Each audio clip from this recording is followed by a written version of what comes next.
नमस्कार दोस्तों, मिराय asset fund house से फाइनली एक नया नेफो जारी किया गया है। नेफो का नाम है Mirae asset income plus arbitrage active fund of fund NFO. आइए आज इसके बारे में डिटेल में बातें करते हैं। अगर आप इसमें अप्लाई करना चाहते हो, चाहे एसआईपी की बात करें या लमसम की बात करें, तो इजीली वीडियो के डिस्क्रिप्शन में जाइएगा, लिंक मिल जाएगी, सीधे आप इसकी वेबसाइट से अप्लाई कर सकते हैं या सीधे इसकी वेबसाइट से आप निवेश कर सकते हैं। अगर आपको कोई डाउट होता है, हमारे क्लाइंट है, तो यहाँ से आप कभी भी संपर्क कर सकते हैं। आगे बढ़ते हैं और बेसिकली इसके बारे में डिटेल में बातें कर लेते हैं। तो अगर आप इसमें निवेश करना चाहते हैं तो 99 रुपये से एसआईपी स्टार्ट कर सकते हैं। इनिशियल लेवल पर 5000 रुपये लमसम करना पड़ेगा।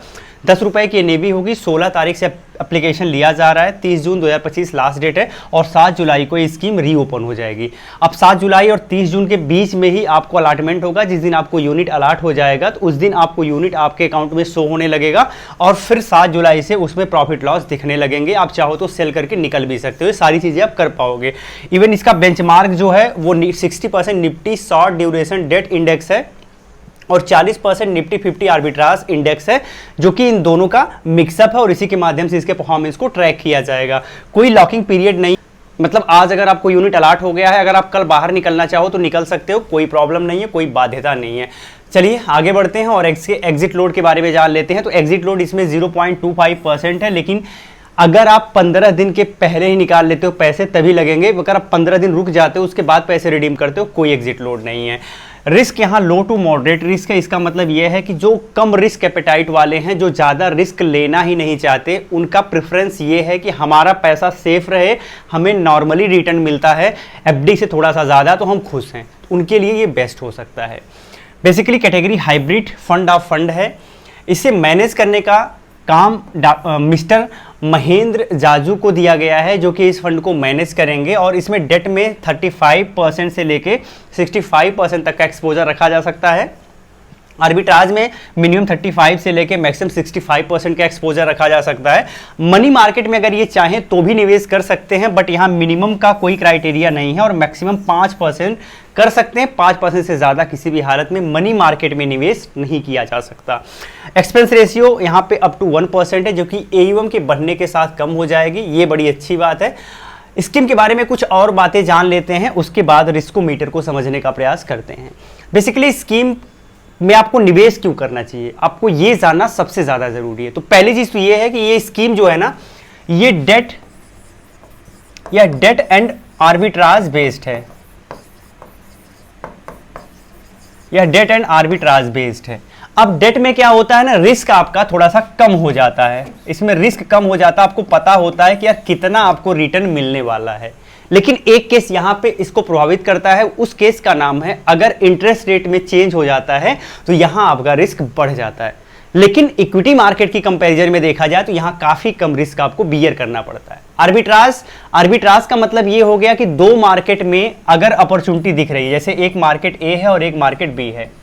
अगर कोई चीज एक्स नाम की कोई वस्तु है जो कि ए मार्केट में सस्ती है और बी मार्केट में महंगी है, तो एक आर्बिट्राजर यहां से बाई करता है और यहां सेल कर देता है और बीच में जो गैप आता है वो उसका प्रॉफिट हो जाता है। अब उसमें कुछ कॉस्टिंग होगी तो उस कॉस्टिंग को निकाल के जो आपका फाइनल आउटपुट होगा वो उसका प्रॉफिट हो जाएगा। तो ये आपका आर्बिट्राज है।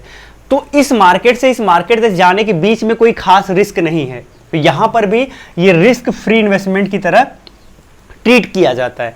तो इन दोनों का कॉम्बिनेशन है। तो अगर आप बहुत कम रिस्क लेके एक कंसिस्टेंट रिटर्न की तरफ देख रहे हो तो स्कीम आपके लिए ठीक हो सकती है। दूसरा सबसे बड़ा पॉइंट है कि ये स्कीम इतना ज्यादा इंपॉर्टेंस क्यों दी जा रही है, ये समझना जरूरी है। जब भी आप किसी स्कीम में निवेश करते हो ना, तो आपको टैक्स देना पड़ता है। अभी जो टैक्स होता है वो अलग अलग होता है। जैसे मान लीजिए अगर यही टैक्स आपको डेट में देना पड़ता ना, तो आपका इनकम स्लैब कैसा है उस हिसाब से आपको टैक्स देना पड़ता। लेकिन अगर आप इसमें जा रहे हो ना, तो इसमें यही फायदा है। अब क्या फायदा ये समझते हैं।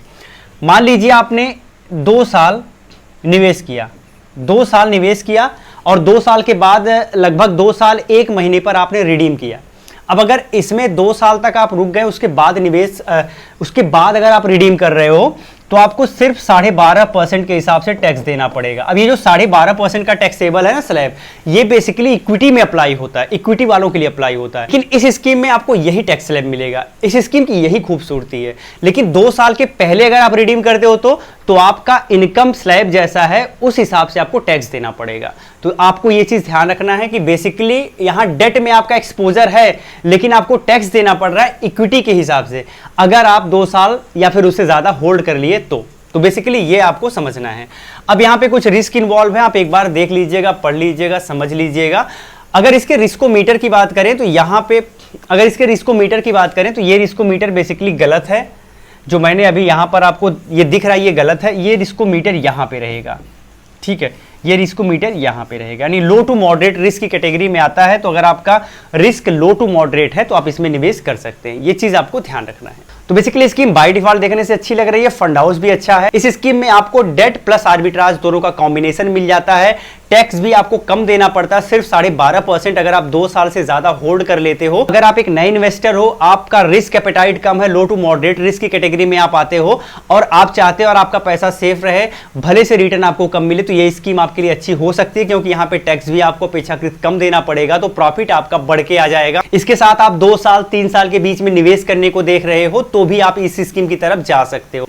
साथ ही एक NFO है, तो कोई गारंटी नहीं है कि फ्यूचर में इसका परफॉर्मेंस कैसा होगा। अगर आप इन्वेस्ट करना चाहते हो अपने फाइनेंशियल एडवाइजर से सलाह जरूर ले लीजिएगा। यह वीडियो सिर्फ एजुकेशनल पर्पज की है। अगर आप निवेश करना चाहते हैं तो वीडियो के डिस्क्रिप्शन में मैंने लिंक दे दिया है, वहां से जाके इजीली आप निवेश कर सकते हैं। अगर कोई कंफ्यूजन आता है तो आप हमें व्हाट्सएप कर सकते हैं। जय हिंद।